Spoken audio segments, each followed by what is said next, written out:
안녕하세요. 미래를 설계하라 경제 잡학사전 진행의 김혜주입니다. 네, 8월 5일 화요일 경제 잡학사전 시작해 보도록 하겠습니다. 오늘은 장세은, 토라영 두 분의 아나운서와 함께합니다. 안녕하세요. 안녕하세요. 네, 오늘 미국 증시는 고용 충격을 딛고 기분 좋은 반등을 보여줬습니다. 지난 금요일엔 고용 지표가 예상보다 안 나오면서 경기 침체 걱정이 컸었죠.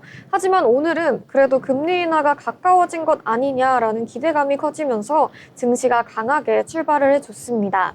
여기에 트럼프 대통령이 관세로 들어온 돈을 국민들에게 나눠줄 수 있다는 얘기까지 하면서 유동성 기대감도 더해졌는데요.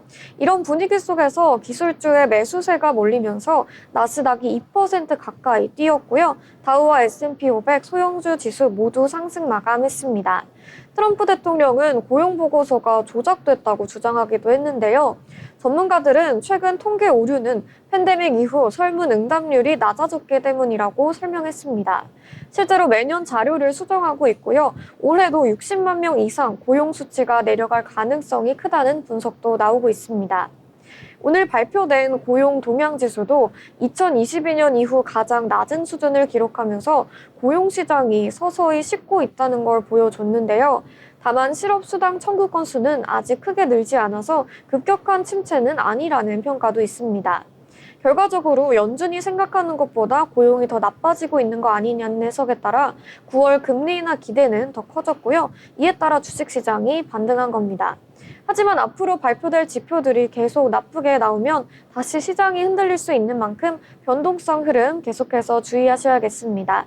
네, 이렇게 글로벌 경제 흐름 간략하게 짚어봤고요. 이어서 자세한 미증시 마감 시황 살펴보도록 하겠습니다. 세연 아나운서 전해주시죠. 네, 간밤 뉴욕 증시는 고용보고서 부진 이후 저가 매수세가 유입되며 하루 만에 강하게 반등했습니다. 특히 나스닥은 2% 가까이 오르며 기술주 중심의 강세를 이끌었고 다우지수와 S&P 500 역시 동반 상승세를 보였습니다. 주요 지수 흐름 한번 살펴보겠습니다. 다우지수는 전거래일보다 1.34% 오른 44,173포인트, 나스닥 지수는 1.95% 급등한 21,053포인트, S&P 500 지수는 1.47% 상승한 6,329포인트로 마감했습니다. 노동부의 고용보고서가 예상을 크게 밑돌며 경기 우려가 확산됐지만 오히려 연준의 조기 금리 인하 기대감이 커지면서 투자 심리가 빠르게 회복됐습니다. 다음으로 글로벌 이슈도 함께 살펴보겠습니다. 미국 증시가 고용 쇼크를 딛고 하루 만에 반등했습니다. 7월 비농업 고용은 7만 3천 명 증가에 그치며 시장 예상치를 하회했고 5에서 6월 수치도 대폭 하향 조정되며 경기 둔화 우려가 확산됐습니다. 하지만 이 같은 고용 부진이 오히려 금리 인하 기대감을 키우며 저가 매수세를 자극했고 주요 지수는 일제히 반등했습니다. 패드워치에 따르면 9월 기준금리 인하 확률은 96%에 달하며 통화 정책 방향에 대한 기대가 증시 전반에 긍정적으로 작용한 모습입니다. 환율 시장도 고용 충격의 여파를 반영하고 있습니다. 달러화가 약세 흐름을 이어가면서 원달러 환율은 1,380원 선 하향 돌파를 시도하고 있습니다. 뉴욕 차익 결제 선물한 NDF 기준으로 이날 환율은 전일 종가 대비 소폭 하락한 1,383원 수준에서 시작될 것으로 보이며 간밤 마감가는 1,386.5원으로 집계됐습니다. 미 연준의 메리 데일리 총재는 올해 남은 기간 2회 금리 인하는 여전히 적절하다고 밝혔고 이에 따라 연내 3차례 인하 가능성에 베팅하는 투자자들도 늘고 있습니다. 다만 최근 급격한 하락에 따른 반말 매수세, 그리고 인도, 스위스와의 관세 협상 변수 등은 환율 하단을 지지할 수 있는 요인으로 남아 있습니다. 팔란티어가 2분기 실적에서 시장 기대를 뛰어넘는 어닝 서프라이즈를 보여줬습니다. 분기 매출은 10억 달러를 돌파하며 사상 최초로 두 자릿수 억 달러 매출에 진입했고 주당 순이익도 16센트로 전망치를 상회했습니다. 미국 내 상업용 매출은 전년 동기 대비 거의 2배 가까이 증가했고 정부 대상 매출 역시 53% 증가하며 성장세를 이어갔습니다. 팔란티어는 올해 연간 가이던스를 상향 조정하며 매출액 기준 최대 41억 5천만 달러, 50%에 가까운 연간 성장률을 예고했습니다. 주가는 실적 발표 전후로 연일 사상 최고가를 경신하고 있으며 올해 누적 상승률은 112%에 달하고 있습니다. 트럼프 대통령이 인도의 러시아산 석유 수입 문제를 강하게 비판하며 추가 관세 부과 가능성을 시사했습니다. 트럼프는 SNS를 통해 인도는 러시아 석유를 대량 수입하고 이를 시장에 재판매하며 수익을 올리고 있다며 기존의 25% 관세 외에 추가적인 벌칙 관세를 경고했습니다. 이 같은 발언은 인도와의 무역 협상이 난항을 겪는 가운데 압박 수위를 끌어올리려는 전략으로 해석되며 러시아를 향해서도 휴전 협상에 나서지 않으면 2차 관세를 부과하겠다고 재차 경고했습니다. 인도 외무부는 이에 강하게 반발하며 러시아산 석유 수입은 불가피한 선택이었다고 주장했고 향후 무역 마찰이 확대될 가능성도 제기되고 있습니다. 다음으로 히트맵을 보시면 오늘 뉴욕 증시는 대형 기술주와 금융주를 중심으로 시장 전반에 고른 상승 흐름을 보였습니다. 기술 섹터에서는 AI 수혜 기대가 여전한 마이크로소프트, 엔비디아가 견고한 상승세를 기록했고 오라클 3.32%, 팔란티어 4.14%로 소프트웨어 인프라 종목들도 함께 강세를 나타냈습니다. 통신 미디어 섹터에서는 알파벳, 메타가 각각 3% 이상 급등했고 테슬라도 전기차 섹터에서는 상승 흐름을 이끌었습니다. 금융 섹터 역시 대체로 긍정적이었는데요. JP모건, 골드만삭스, 블랙록 등 대형 금융주들이 고르게 올랐고 비트코인 상승에 힘입은 코인베이스도 3.18% 오르면서 주목할 만한 흐름을 보여줬습니다. 에너지, 헬스케어, 산업재 섹터도 대부분 강보합을 유지하며 지수 전체의 반등세를 뒷받침한 하루였습니다. 이어서 주요 기업별 이슈도 함께 살펴보시죠. 현지 시간 4일 AI 반도체 대표주자 엔비디아가 2.82% 상승한 178.62달러에 거래되며 하루 만에 강한 반등세를 보여줬습니다. 지난 1일 미국 고용지표 쇼크로 기술주가 일제히 하락했지만 이날은 저가 매수세가 유입되며 투자 심리가 빠르게 회복됐습니다. 엔비디아 주가는 지난달 말 183달러를 돌파한 바 있으며 이번 반등으로 다시 180달러 선의 회복을 노리고 있습니다. 같은 날 브로드컴과 AMD 등 반도체 섹터 전반도 동반 상승했고 필라델피아 반도체 지수 역시 1.6% 이상 오르면서 AI 반도체 중심 시장 회복세를 보여줬습니다. 테슬라는 일론 머스크 CEO에게 약 290억 달러, 한화 40조 원 규모의 신주를 부여하는 초대형 보상 패키지를 공식 승인했습니다. 이는 2018년 500억 달러 규모의 기존 보상안이 법안과 일부 투자자들의 반대로 무산된 이후에 새롭게 구성된 안으로 머스크의 테슬라 지분율은 약 18%까지 증가하게 됩니다. 보상 주식은 2027년 8월부터 순차적으로 기속되며 주당 행사 가격은 기존과 동일한 23.34달러로 유지됩니다. 이 소식에 테슬라 주가는 개장 전 거래에서 3% 급등했지만 연초 대비로는 여전히 25% 가까이 하락한 상태입니다. 시장에서는 이번 보상안이 머스크의 장기 리더십을 강화하는 계기가 될지 주목하고 있습니다. 메타가 초지능 AI를 탑재한 스마트 안경을 새로운 시대의 주요 컴퓨팅 기기로 선언하며 애플을 정조준하고 나섰습니다. 저커버그 CEO는 최근 공식 블로그와 인터뷰를 통해 하루 종일 사용자와 상호작용하며 보는 것, 듣는 것까지 함께하는 스마트 안경이 AI 시대의 핵심 디바이스가 될 것이라고 강조했습니다. 메타는 이미 레이벤, 오클리 등과 협업해 카메라, 마이크, 스피커가 내장된 안경을 출시한 데 이어 렌즈 디스플레이 기술까지 접목해 시각적 인터페이스를 구현할 계획입니다.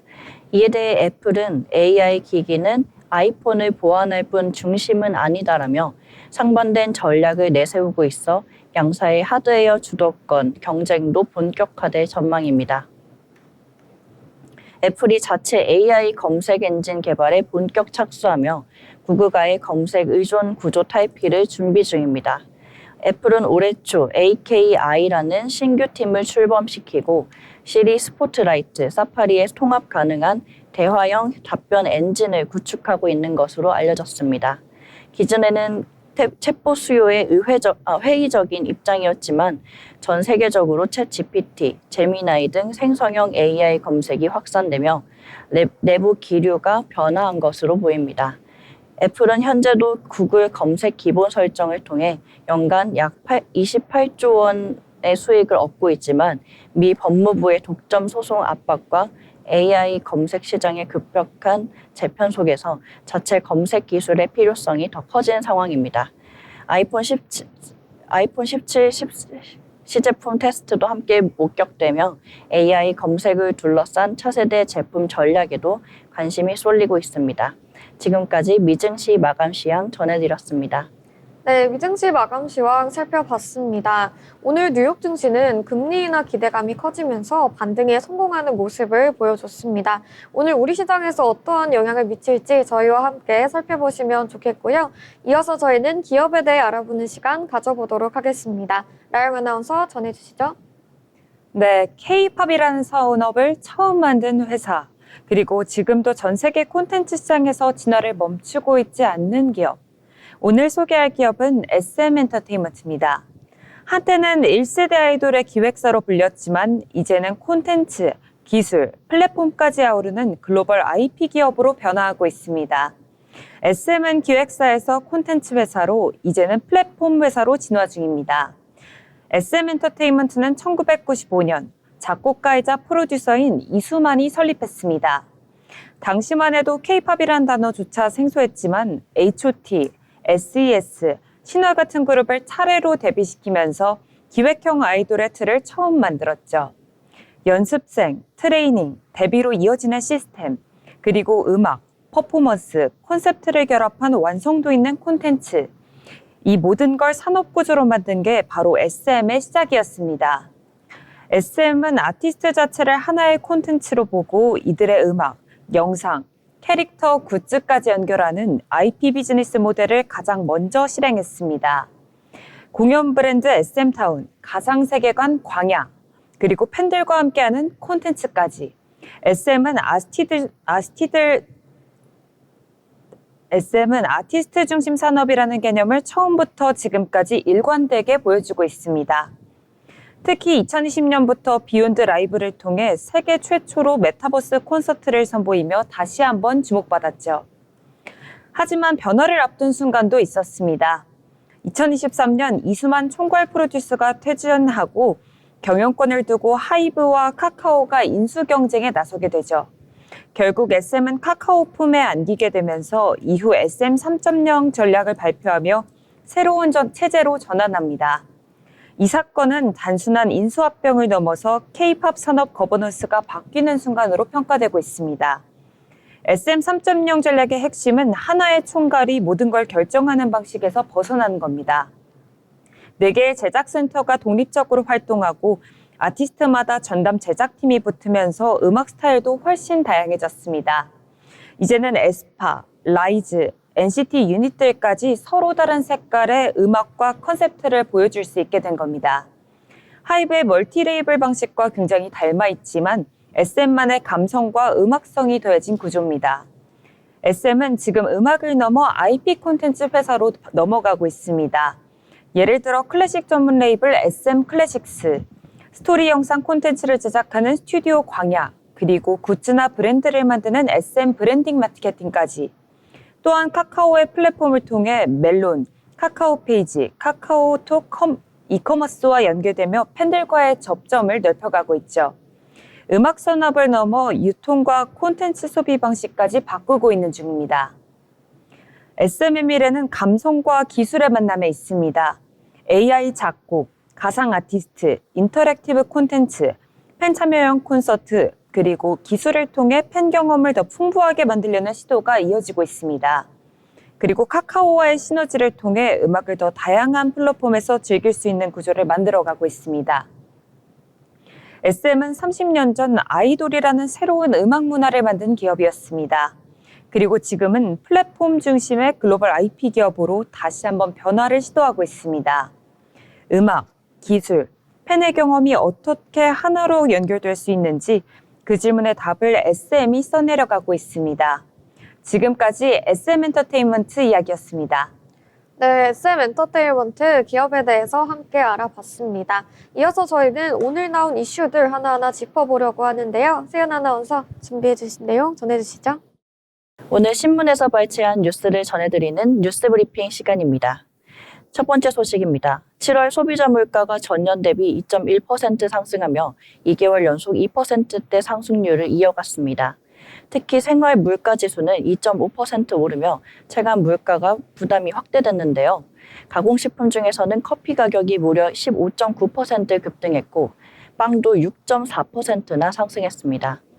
수산물은 7.3%, 외식 물가도 3.2% 오르며 전체 물가 상승에 영향을 줬습니다.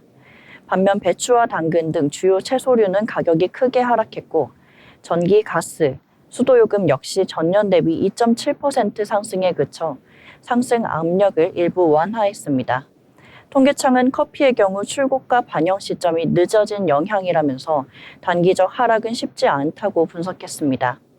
다음 소식입니다. 삼성전자가 AI 및 휴머노이드 로봇 개발에 본격적으로 나서며 전담 조직 이노엑스랩을 출범시켰습니다. DX 부문 내 새롭게 꾸려진 이 조직은 디지털 트윈, 물류 AI, 피지컬 AI 기술, 그리고 로봇 개발 등은 핵심 과제로 삼고 있습니다. 조직 간 경계를 허물고 핵심 인재를 유연하게 배치하는 구조로 빠른 실행력을 확보하겠다는 전략인데요. 이는 이재용 회장이 강조해온 세상에 없는 기술로 미래를 만들자는 비전과도 맞닿아 있는 행보입니다. 삼성은 이노엑스랩과 전사 차원의 기술 경쟁력 강화와 차세대 혁신 준비에 박차를 가할 계획입니다. 다음 소식입니다. 한미 간 조선 관세 협상 이후 국내 조선주가 다시 주목받고 있습니다. 특히 하나오션은 이달 초 증시 조정 속에서도 상승세를 보이며 존재감을 드러냈는데요. 하나오션, HD현대중공업, 삼성중공업 등 주요 대형 조선주는 최근 한 달 사이 두 자릿수 이상 상승했습니다. 마스가 프로젝트로 알려진 미국 내 1,500억 달러 규모의 조선업 투자 계획이 호재로 작용했으며 관련 ETF 상품 역시 강세를 보이며 시장의 기대감을 반영하고 있습니다. 증권가는 단기 조정 이후에도 관세 수혜 기대가 이어질 수 있다고 분석했습니다. 다음 소식입니다. 7월 한 달간 현대 기아차는 미국에서 총 15만 7천여 대의 차량을 판매하며 전년 대비 13.2% 성장했습니다.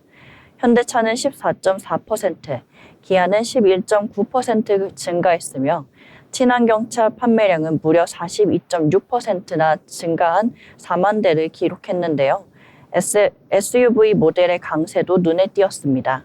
산타페와 펠리쉐이드는 각각 50% 이상 판매가 늘었고 기아의 K4와 카니발도 7개월 연속 1만 대 이상 판매고를 올리며 호조세를 보였습니다.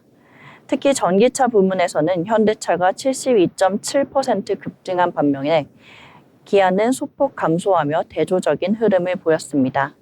관세 부담에도 불구하고 공격적인 마케팅과 전략적 가격 정책이 실적에 긍정적 영향을 준 것으로 분석됩니다.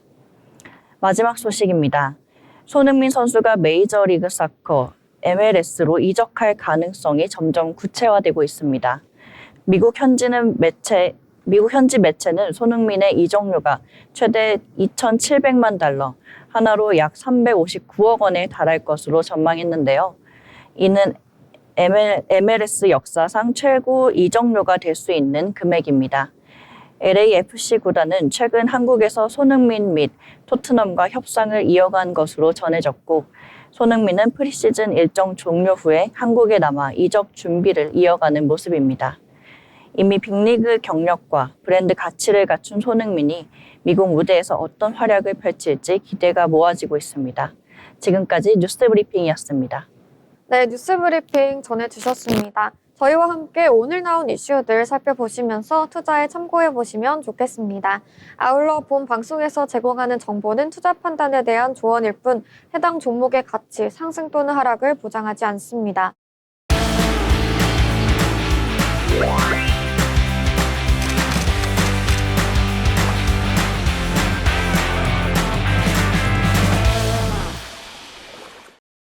네, 이번 시간은 전국의 핫플레이스를 소개하는 어디 갈까 시간입니다.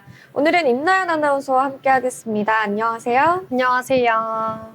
네, 오늘은 그럼 어디로 떠나볼까요? 네, 어디로 떠날지 소개하기 앞서서 혹시 두 분은 올 여름에 공포 체험 해보셨을까요?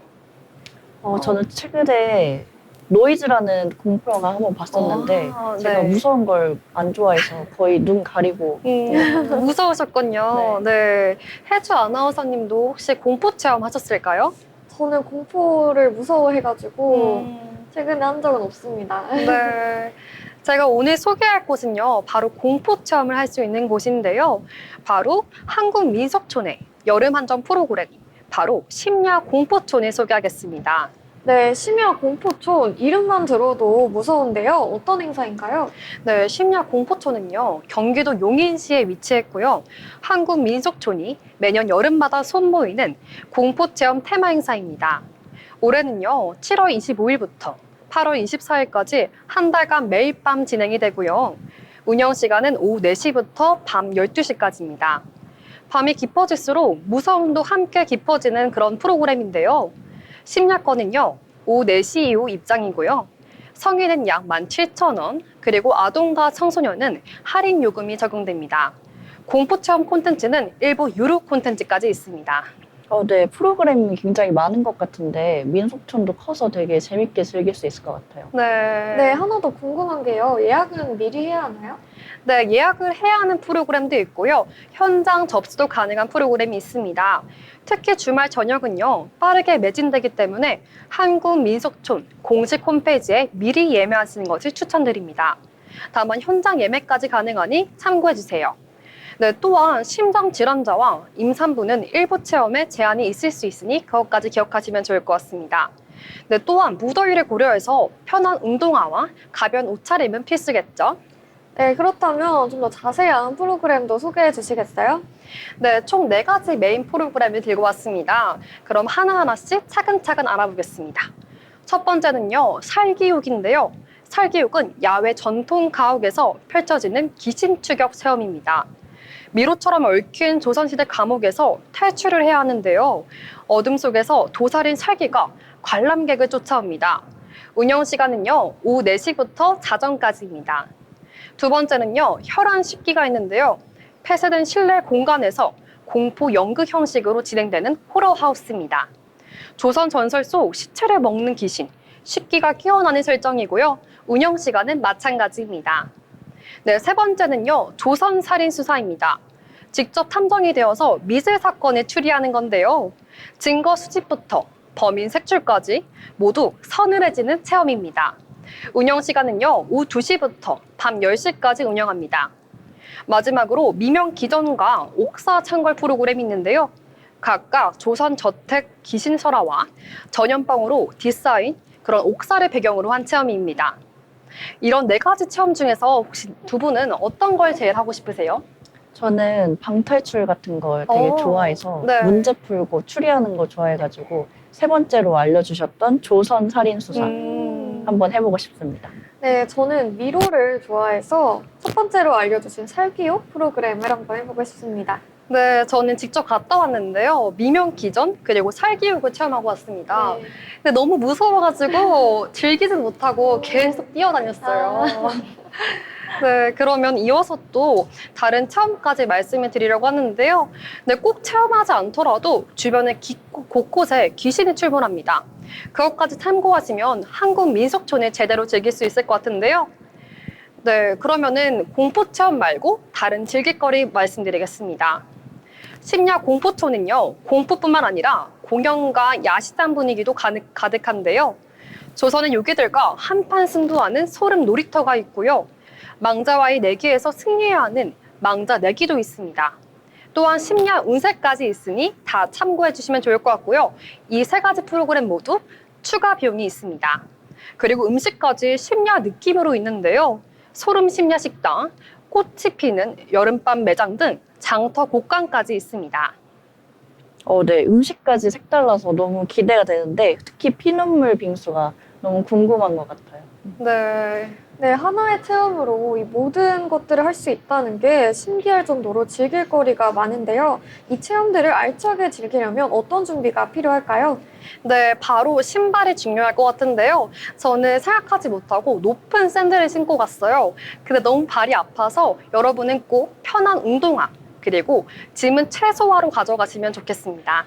네, 좋습니다. 올여름 진짜 무서운 밤을 원하신다면 한국 민속촌의 심야 공포촌으로 조선의 공포를 마주하러 가보시면 좋을 것 같습니다. 등골이 오싹해지는 여름밤 정말 특별한 경험이 될 것 같은데요.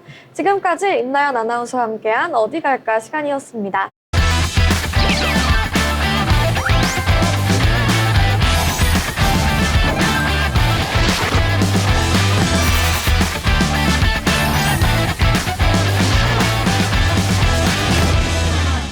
네, 이번 시간은 투자의 고수가 되고 싶은 아나운서들의 경제 이야기, 주식 이야기 나눠보는 시간입니다.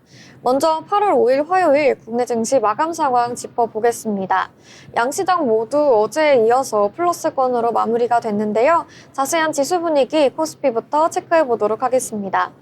네, 코스피는 상승 출발한 이후에 계속해서 상승세 이어오다가 장중에는 3,200선을 넘기기도 했는데요. 장 후반에는 상승폭을 조금은 반납을 하면서 3,198선에 마무리를 했습니다. 1.6% 상승 마감하는 모습이 나타났습니다. 자세한 수급 상황도 살펴보겠습니다. 외국인이 이 거래를 연속 담아주는 모습이 나타나고 있는데요. 외국인이 2,919억 원 담아내줬고요. 기관이 947억 원 순매수했습니다. 반면에 개인이 4,700억 원대 팔아내는 모습이 나타났습니다. 이어서 코스닥의 흐름도 살펴보겠습니다. 코스닥도 코스피와 마찬가지로 상승 출발 후에 계속해서 등락을 거듭을 하다가 장 후반부에 조금은 상승폭을 반납을 했는데요. 1.85% 상승을 하면서 798포인트의 거래를 마쳤습니다. 수급 상황도 살펴보시면요. 코스피와 마찬가지로 외국인과 기관이 사자 포지션 보여줬습니다. 외국인이 457억 원 물량을 담아냈고요. 기관이 257억 원 매수해줬습니다. 반면에 개인이 633억 원 물량을 덜어냈습니다. 이어서 시가총액 상위 종목들의 흐름들도 살펴보겠습니다.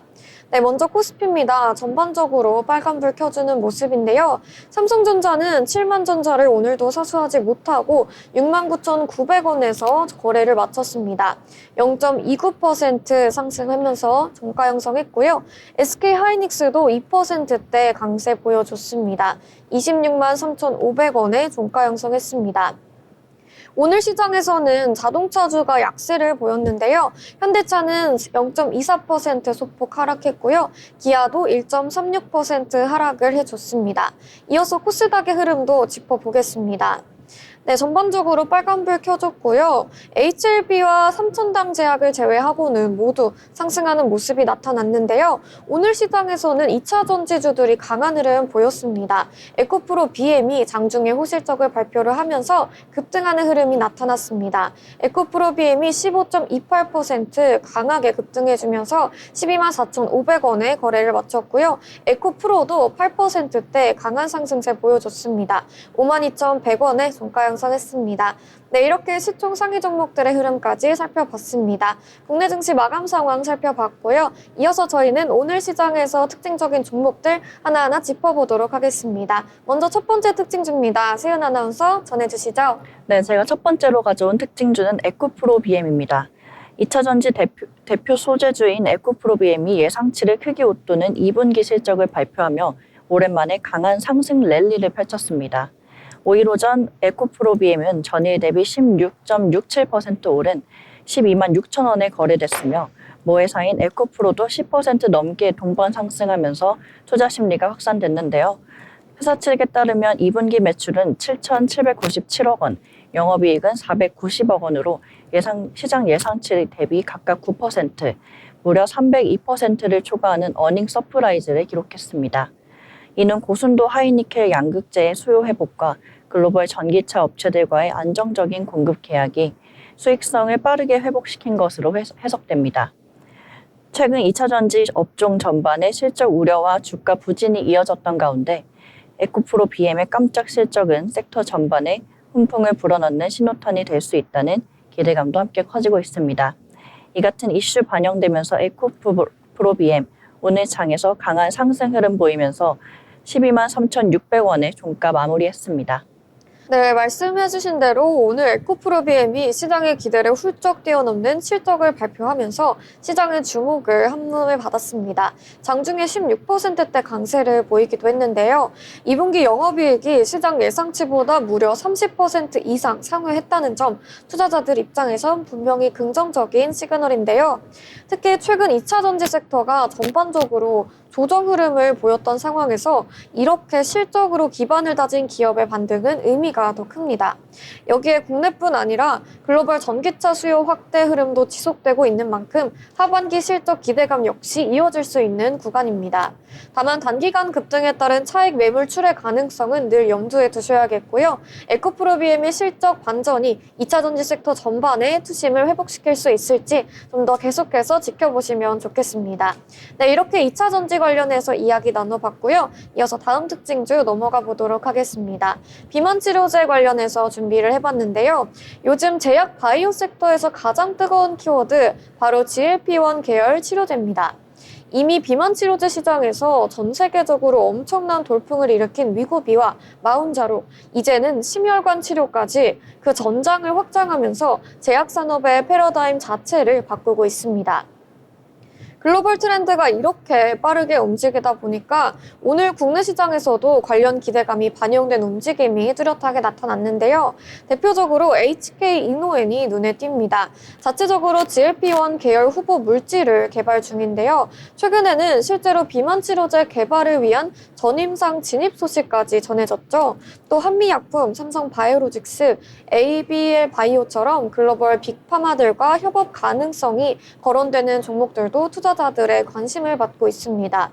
특히 GLP-1 계열은 단순히 살을 빼는 수준을 넘어서서 심혈관 질환, 당뇨병, 심지어 알츠하이머 치료까지 적응증 확장이 예상이 되기 때문에 앞으로 이 시장이 얼마나 커질지 상상 그 이상이다라는 이야기까지 나오고 있습니다.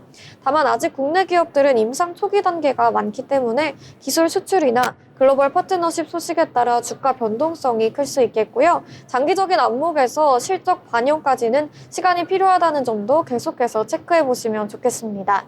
네, 이렇게 비만 치료제 관련해서 이야기 나눠봤고요. 이어서 다음 특징주 넘어가 보도록 하겠습니다. 세은 아나운서 전해주시죠. 네, 제가 다음으로 가져온 특징주는 넥스트칩입니다. 자율주행 반도체 전문 기업 넥스트칩이 완전히 새로운 성장 모멘텀 시장을 제시하면서 장 초반부터 급등세를 연출했습니다. 5일 오전 넥스트칩은 전일 대비 14.35% 오른 5,100원에 거래됐으며 장중에는 상한가인 5,790원까지 터치하면서 강력한 투자 수요를 확인했습니다.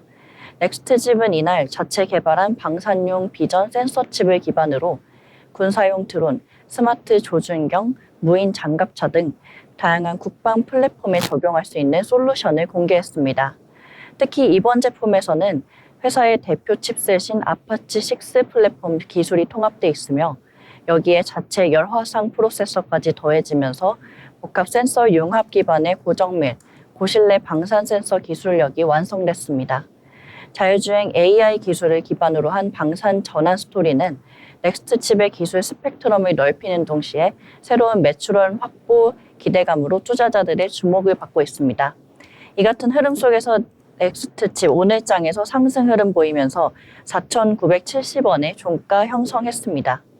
네, 넥스트칩 오늘장에서 강한 흐름 보여줬는데요. 장중에는 55,790원을 터치하기도 했습니다. 양봉 연출하는 모습이 나타났고요. 넥스트칩이 오늘 시장에서 단연 시선을 끌었던 종목입니다. 방산용 드론에 들어가는 전용 센서 칩을 국내 최초로 독자 개발했다는 소식 때문인데요. 이 기술 단순히 센서를 만들었다는 수준이 아니라 AI 기반의 영상인식과 자율비행 기술까지 구현 가능한 핵심 부품입니다. 정부의 국방 예산 확대, 특히 무인체계 드론 전력 강화가 본격화되고 있는 시점이라서 이슈와 맞물리면서 투자 심리가 회복이 됐는데요. 넥스트칩은 차량용 반도체, 스마트시티 기술에도 진출해 있는 만큼 이번 기술력이 다양한 분야로 확장될 수 있다는 기대감도 함께 반영이 됐습니다. 다만 아직 실질적인 수익화까지는 시간이 필요한 만큼 오늘의 급등 이후에는 실적과 수주 흐름도 계속해서 체크해 보시면 좋겠습니다. 네, 이렇게 넥스트칩 관련 이야기 나눠봤고요. 이어서 다음 특징주 넘어가 보도록 하겠습니다. 오늘 장에서 강한 흐름 보여줬던 로봇주로 준비를 해봤는데요. 네, 삼성이 본격적으로 움직이기 시작했습니다. 최근 삼성 휴먼테크 드림팀을 출범을 시키고요. AI 반도체와 로봇 휴머노이드 기술 개발에 전사적인 역량을 집중한다는 계획을 내놨습니다. 한마디로 미래 기술의 판을 바꾸겠다는 전략인데요. 특히 엔비디아가 주도하고 있는 AI 칩 시장에서 삼성만의 독자 기술, 예컨대 고대 역폭 메모리, AI 연산용 반도체 패키징 역량 등으로 초격차 승부수를 띄운 상황입니다. 오늘 장에서도 관련 종목들이 주목을 받았는데요. 먼저 삼성전자 AI 서버용 반도체 수요 증가 기대감이 주가에 긍정적인 영향을 미쳤습니다. 삼성전기 역시 반도체 패키징 기판 수요 증가에 수혜가 예상이 되고요. 여기에 레인보우 로보틱스와 같은 로봇 관련주들도 관심을 받고 있습니다. 삼성전자가 이미 이 회사에 2차례 투자한 이력이 있는 만큼 휴머노이드 기술의 구체적인 상용화가 이루어질 경우 양사의 협력 가능성도 열려 있다는 평가가 나오고 있습니다. 초격차 기술이라는 키워드 자체가 단기 실적보다 미래 성장성을 선반영하는 구조인 만큼 중장기적인 투자 관점에서 접근해 보시면은 오늘 이 소식 분명히 의미 있는 포인트가 될 수 있겠습니다. 네, 이렇게 로봇 관련해서 이야기 나눠봤고요. 이어서 다음 특징주 넘어가 보도록 하겠습니다. 세연 아나운서 전해주시죠. 네, 제가 마지막으로는 SK바이오팜 가져왔는데요. SK바이오팜이 18% 급등한 소식입니다. 시장 예상을 뛰어넘는 실적 발표에 장 초반부터 가파른 상승세 보이고 있습니다. 5일 오전 SK바이오팜은 전일 대비 18% 넘게 급등하면서 11만 3,600원에 거래됐는데요. 이번 상승은 2분기 실적 발표 직후 나타났습니다. SK바이오팜은 올해 2분기 연결 기준 영업이익이 619억 원으로 전년 동기 대비 173.6% 증가했다고 밝혔습니다. 이는 시장 전망치인 375억 원을 60% 이상 웃도는 성적인데요. 같은 기간 매출은 1,763억 원으로 31.6%, 순이익은 295억 원으로 20.2% 각각 증가했습니다. 실적 개선의 핵심은 역시 간질 치료제 세노바메이트입니다. 미국에서 엑스코프리라는 이름으로 판매되는 이 제품은 올 2분기 미국 매출만 약 1억 2천만 달러, 하나로 약 1,541억 원으로 처음으로 분기 매출 1억 달러를 돌파했습니다. 전 분기 대비 15.6%, 전년 동기 대비로는 46.5% 증가한 수치입니다. 여기에 해외 로열티 수익까지 더해지며 SK바이오팜의 전체 실적을 강하게 끌어올렸습니다. 이 같은 흐름 보이며 SK바이오팜 오늘 장에서 급등세 보이면서 11만 1,100원으로 종가 형성했습니다. 네, SK바이오팜이 오늘 정말 강하게 치고 올라왔습니다. 윗꼬리를 길게 달리면서 양봉 마감을 해줬는데요. 2분기 실적이 시장 기대치를 훌쩍 뛰어넘으면서 주가가 장중에 18% 이상 급등을 했습니다. 무엇보다 주력 뇌전증 치료제 엑스코프리의 북미 매출이 전년 대비 2배 가까이 증가한 것이 핵심 포인트입니다. 미국 시장 내 처방 건수도 꾸준히 늘고 있고요. 기존 ADHD 치료제 수면장애 신약 파이프라인도 하반기 주목받을 수 있는 상황이죠. 여기에 연내 유럽 진출, 추가 글로벌 파트너십 확대 가능성까지 거론이 되면서 시장에서는 다시 한번 재평가에 나서는 분위기입니다. 바이오 섹터는 모멘텀에 강한 만큼 실적이 동반될 때 주가 흐름도 탄력을 받게 되는데요. 오늘의 급등이 일회성 반등으로 끝날지 실적 기반의 추세 전환으로 이어질 수 있을지 체크가 필요한 시점입니다. 네, 이렇게 바이오주까지 정리를 해봤고요. 오늘 여러 가지 특징주 하나하나 살펴보시면서 투자에 참고해 보시면 좋겠습니다. 이어서 저희는 인물에 대해 알아보는 시간 가져보겠습니다. 아영 아나운서 전해주시죠. 네, 알아두면 쓸데있는 인물 사전. 오늘 함께 알아볼 인물은요, 바로 야놀자라는 숙박 플랫폼 하나로 국내 여행 산업의 판도를 바꾸고 전 세계 시장까지 진출한 주인공입니다. 직원 20명 규모의 스타트업을 수조원 가치의 글로벌 기업으로 키워낸 인물, 바로 김종윤 야놀자 대표입니다. 김종윤 대표는 1980년생으로 서울대학교에서 산업디자인을 전공했습니다. 전공은 디자인이었지만 기술과 비즈니스에도 남다른 관심을 가졌고요. 졸업 후에는 LG전자에서 UX 디자이너로 그리고 보스턴 컨설팅 그룹에서는 전략 컨설턴트로서 일을 한 적이 있습니다. 이후 2015년 창업 10년 차였던 야놀자에 합류하면서 본격적으로 숙박 여행 산업 혁신에 나서게 되죠. 당시 야놀자라는 앱은 모텔 예약 앱이라는 이미지가 굉장히 강했었는데요.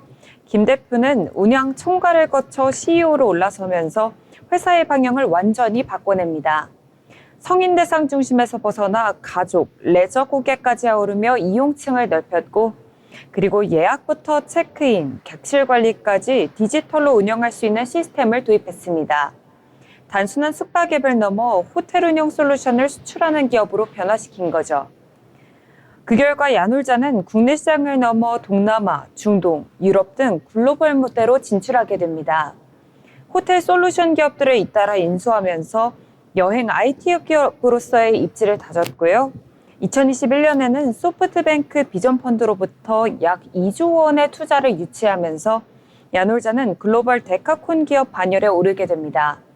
김종윤 대표 역시 숙박 플랫폼을 넘은 공간 혁신가로서 주목을 받게 되죠. 하지만 성장의 과정이 늘 순탄하지만은 않았습니다. 수수료 인상 논란, 소상공인과의 갈등, 독점에 대한 우려 등 사회적인 비판 역시 적지 않았는데요. 특히 고객 응대 시스템 문제로 서비스 품질에 대한 지적이 잇따르게 되자 김 대표는 기술이 좋아도 고객 경험을 놓치면 소용이 없다라고 말을 하면서 직접 고객 경험 전담 조직을 신설하고 서비스 전반을 재정비하게 됩니다. 네, 현재 김종윤 대표는 기술을 바탕으로 미래 여행 산업의 인프라를 구축하는 데 집중하고 있습니다. AI를 활용한 맞춤 여행 추천 서비스, 로봇 기반의 호텔 자동화 시스템, 친환경 스마트 객실 솔루션 등 단순한 예약을 넘어 여행 방식 자체를 바꾸는 일에 도전하고 있는 건데요. 그는 야놀자를 단순한 플랫폼이 아닌 공간 비즈니스 혁신 기업으로 성장시키겠다라는 목표를 밝히고 있습니다. 김종윤 대표는 전통적인 숙박 산업을 디지털과 기술을 통해 완전히 재구성한 인물입니다. 그의 여정은 디자인에서 시작해 기술로 완성된 성장 스토리, 앱을 넘어 인프라로 확장한 전략, 그리고 사용자 정업을 중시하는 실용적인 리더십으로 정리해 볼 수 있습니다. 오늘의 인물, 여행의 미래를 고민하는 혁신가 야놀자 김종윤 대표였습니다. 네, 야놀자 김종윤 대표에 대해서 인물에 대해서 알아보는 시간 가져봤습니다. 이어서 저희는 투자에 도움이 될 만한 리포트 전해드리려고 하는데요. 세은 아나운서 전해주시죠. 네, 최근 중국 MZ세대가 화장품 소비를 어떻게 소비하고 있는지 소개해드리려고 하는데요. KB증권 리서치팀이 중국에서 열린 신소비 포럼에 참석해 그 변화를 확인하고 왔습니다. 오늘은 중국 MZ들은 왜 그럴까라는 주제로 화장품 산업의 진화와 주목해야 할 종목들을 소개해드리겠습니다. 이번 포럼에는 아트토이부터 음료, 화장품까지 총 40개 기업이 참가했고 그중 화장품 세션이 가장 큰 관심을 받았습니다. 소규모 미팅에는 예상보다 2배 이상 많은 인원이 몰릴 정도였는데요. 핵심 키워드는 차별화였습니다. 중국 소비자들은 단순히 브랜드보다 효능과 성분을 중시하면서 기능 중심의 소비가 확대되고 있습니다. 이에 따라 세부 제품군 확대와 남성, 키즈용 라인 강화가 진행 중입니다. 야스텐홀딩과 리드라인 등은 AI 분석과 기능성 제품 개발을 기반으로 기술 중심 마케팅을 강화하고 있습니다. 2023년 기준 중국의 1인당 화장품 소비는 100위안 미만으로 미국, 유럽, 한국과 일본 대비 낮은 수준입니다. 그러나 2028년까지 연평균 8.5% 성장이 전망되며 MZ세대의 가심비 소비가 시장을 주도하고 있습니다. 이 가운데 프리미엄 브랜드에 대한 수요가 급증하고 있는데요. 코로나 이후 매스 브랜드를 앞지르며 프리미엄 시장이 빠르게 성장 중이고 온라인 중심의 소비에서 오프라인 체험을 접목한 하이브리드 전략이 유효하게 작용하고 있습니다. 기술력과 브랜드력을 동시에 갖춘 기업이 현재 주목받고 있는 상황입니다. 이러한 흐름에서 가장 주목되는 종목이 바로 와우거핑 화장품입니다. 중국판 정샘물 뷰티로 불리는 브랜드로 유명 메이크업 아티스트 와우거핑이 설립을 했습니다. 중국 로컬 브랜드 중 유일하게 프리미엄 시장에 포지셔닝 되어 있으며 2023년 기준 화장품 시장 매출 12위를 기록했습니다. 메이크업 외에도 스킨케어, 향수, 바디케어 등으로 제품 포트폴리오를 확장하며 브랜드 확장성을 확보하고 있습니다. 마오거핑의 투자 포인트는 3가지입니다. 첫째, 높은 브랜드 영향력입니다. 중국 전통 미학을 반영한 컨셉과 SNS에서 높은 팔로워 수를 기반으로 강력한 소비자 반응을 얻고 있습니다. 둘째는 제품 다각화와 수익성 개선입니다. 특히 스킨케어 제품은 SAP가 높고 판매 비중이 40%대로 확대되며 마진율 개선이 기대됩니다. 셋째는 높은 재구매율입니다. 온오프라인 병행 전략으로 고객 경험을 강화하고 있으며 2024년 기준 재구매율은 30.9%에 달합니다. 마오거핑은 향후 3년간 연평균 매출 성장률이 29%, 12개월 선행 ROE를 28.8%로 높은 성장성과 수익성을 기대할 수 있습니다. 하지만 선행 PE는 33.3배로 에스티로더의 38배보다 낮아 밸류에이션 측면에서 매력적인 구간에 위치해 있습니다. 물론 리스크도 존재하는데요. 첫째는 시장 내 경쟁 심화로 브랜드 간 경쟁이 치열해지고 있고, 둘째는 신제품 주기의 짧음으로 인한 반응 불확실성도 존재합니다. 하지만 마오거핑은 핵심 제품에 대한 충성도와 안정적인 수요 기반을 확보하고 있어 이러한 리스크를 일정 부분 상쇄할 수 있는 구조를 갖추고 있다는 점도 함께 고려해야 합니다. 지금까지 리포트 브리핑이었습니다. 네, 리포트 브리핑 전해주셨습니다. 오늘 우리 시장 미증시가 하루 만에 반등에 성공을 하면서 우리 시장도 덩달아 상승하는 모습 나타났는데요. 금리 인하 기대감이 커지면서 투심이 완화되는 모습이었습니다. 계속해서 저희 방송과 함께 하시면서 투자에 참고해 보시면 좋겠습니다. 아울러 본 방송에서 제공하는 정보는 투자 판단에 대한 조언일 뿐 해당 종목의 가치, 상승 또는 하락을 보장하지 않습니다.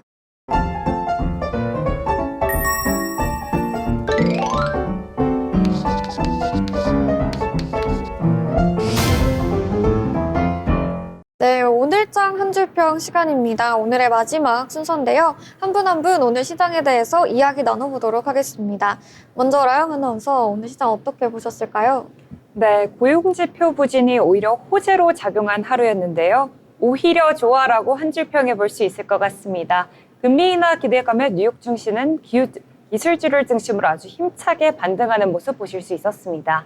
네, 맞습니다. 고용지표 충격을 딛고 하루 만에 반등에 성공하는 뉴욕 증시였습니다. 이어서 세연 아나운서 이야기도 들어보겠습니다. 네, 오늘 국내 증시와 미국 증시 모두 2% 가까이 올랐는데요. 오늘 소개해드린 특징주 그리고 제가 알려드린 리포트 브리핑까지 모두 참고해 보시면 좋을 것 같습니다. 네, 좋습니다. 한 줄로 정리를 해보면은 어떻게? 한 줄로 정리하자면 2% 가까이 올라서 좋다라고 좋다. 네. 네, 좋습니다. 설명해 보겠습니다. 네, 양시장 모두 코스피 코스닥 상승하는 모습 보였기 때문에 좋았다라고 정리를 해주셨습니다. 미증시가 오르면서 함께 따라가는 우리 증시였는데요. 저는 미증시 따라가요라고 정리를 해보면서 방송 마쳐보도록 하겠습니다. 내일도 더 알찬 소식으로 찾아뵙도록 하겠습니다. 시청해주신 여러분 고맙습니다.